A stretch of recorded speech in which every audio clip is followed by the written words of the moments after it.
Jorge Soler could be coming back to the Cubs.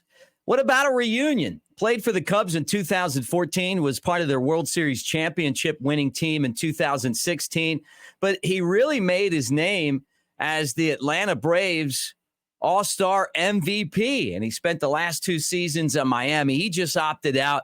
His name's being mentioned as a possibility for the Cubs. We're going to talk about him and a lot more. Welcome to the Cubs Baseball Channel.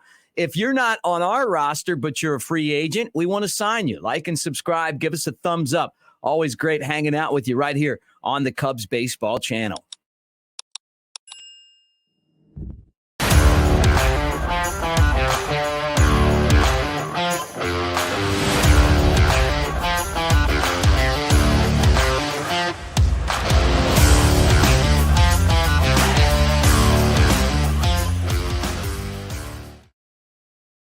What do you say, everybody? I'm Mick Gillispie, and again, thank you for hanging out with us here on the Cubs Baseball Channel. Let's get right into it. Jorge Soler, could he possibly be coming back to the Cubs? His name's being mentioned with the Cubs and Baltimore and some other teams, but he's a power hitter. Last year, 36 home runs and had 75 runs batted in. Hit .250 for the Marlins in 137 games and had a .341 on base percentage. The guy's hit 170 home runs in his 10-year career, but he's most notably remembered for the Braves World Series run in 2021. And in 55 games for the Braves, he hit 14 home runs, but none more memorable than the one he hit in Game 6 of the World Series to beat the Astros and give Atlanta their first World Series championship since 96. So the Cubs traded him to Kansas City for Wade Davis. You remember they needed a closer, and so he went to Kansas City in 2017, and he led the American League in home runs in 2019 with 48. That was his best season. He also had 117 runs batted in.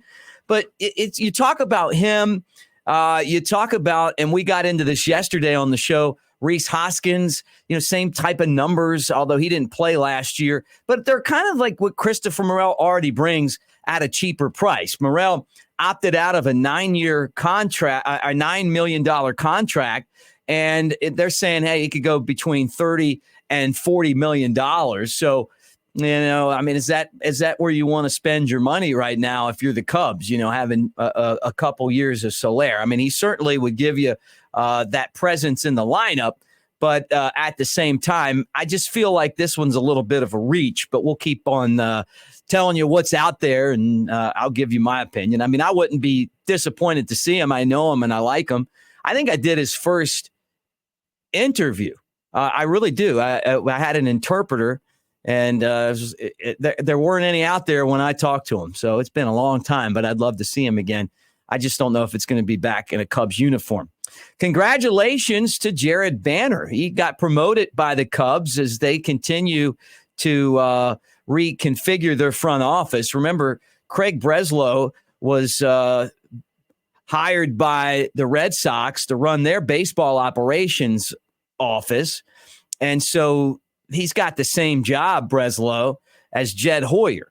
So he got a big promotion. And now Jared Banner, who we know he was the vice president of player development for the last 2 years, is now moving up to the assistant general manager job, and he'll be working right under Carter Hawkins and Jed Hoyer. So congratulations to him. He's been really a nice guy, easy to work with. And, we're sponsored by the Smokies, the AA team, and he's the guy that helped put the roster together that won that first championship in 45 years. And as a matter of fact, Fangraphs says the Cubs have the number 1 farm system, and MLB Pipeline says the Cubs are number 4. So Bleacher Report says they're number 2. I mean, you could go around. It's one of the great farm systems in baseball. So Banner getting a lot of credit for that, justifiably so, and a bump as far as the role that he'll play for the Cubs. Cubs yesterday signed, or at least they're going to sign, Edwin Escobar, who was in in Japan playing baseball. He was in Japan pitching out there, and now he'll pitch in the States. So he was with in Japan, the Bay Stars for the last 6 seasons, and in Venezuela. He's put up really good numbers.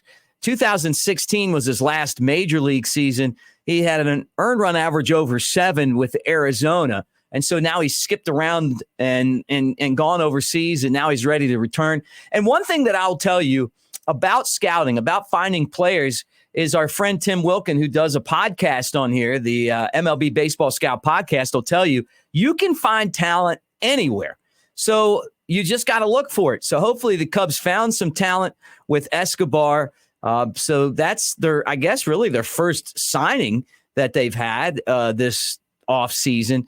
And it's a reliever or a pitcher from out in Japan. I don't know what his role is going to be. I'm imagining he's a reliever, but whatever it is, good for them. And, you see these guys go and come back. I always think of Rich Hill, remember him coming up as a Cubs minor leaguer, and then all of a sudden he disappears, and then he comes back and he's been overseas and he's pitching and he's got this big curveball and he looks great. So hopefully that's the same case for him. Talking about Japan, not China, but Japan, Shohei Otani. People talking about him and saying, hey, it's not about the money. It's not about the money. Like, he's saying it's not about the money. Now he's going to make a record contract. So don't get me wrong. When they say it's not about the money, normally it is. But I don't believe that it is about the money. I think when you go out and you want to find your next home, that's part of it. Yeah, you want to make sure you get paid. And you want to be somewhere that you're comfortable, and you want to work for an organization that you like and people that you can trust. And I feel like the Cubs fit all of these, with Tom Ricketts and Jed Hoyer and Craig Counsell. But the one thing that you can go around the entire league and not find is Wrigley Field and the passion that Cubs fans have following their team, win or lose, right? Best fans in the game. And I just could see Otani looking so good in that Cubs uniform, and I'm sure he kind of feels the same way. And I think that when people kind of get on agents like Scott Boras that are just out after the money, it's going to be, I'm going to get as many years and as many dollars as I can get. Forget about what team it's with, what city it's in. We just want to make sure that we're going to get that extra dollar, that extra penny. I think that's kind of what people feel like hurts the game. When you grew up and it was like, hey, Ernie Banks is a Cub, Brooks Robinson is an Oriole, Mickey Mantle's a Yankee, and go down the line, those guys that play their entire career in one city, which doesn't happen anymore, or not a lot, but that's kind of what really beholden people to baseball. They just love that, the identity that players had to a certain city. So we'll see, but I thought that was interesting, and I thought that if that's the case, it's going to help the Cubs' cause. Final topic today is Willie Hernandez. And unfortunately, Willie Hernandez passed away, 69 years old, of a heart condition. He was signed by the Phillies out of Puerto Rico in 1973. And then the Cubs acquired him in December of 76 in the Rule 5 draft. And so he became one of the Cubs' best Rule 5 picks ever. And in 77, Hernandez was one of the big reasons that the Cubs were a contender that season. He had a 3.03 ERA, 67 games in relief, pitched 101 innings.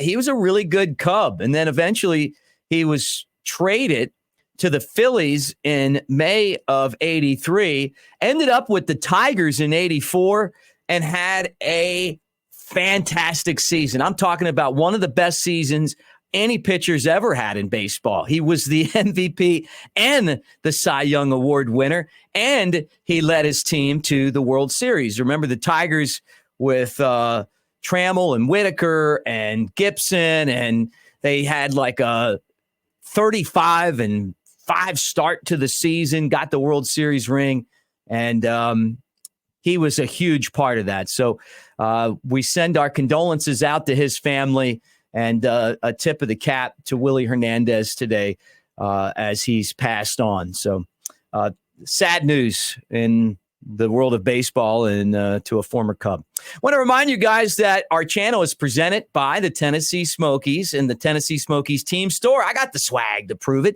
and you can pick up yours right now as well. SmokiesBaseball.com/store. Go check it out. They won their first championship in 45 years, and they got the swag to prove it. We'll talk to you guys later. Thanks for hanging out with us on the Cubs Baseball channel.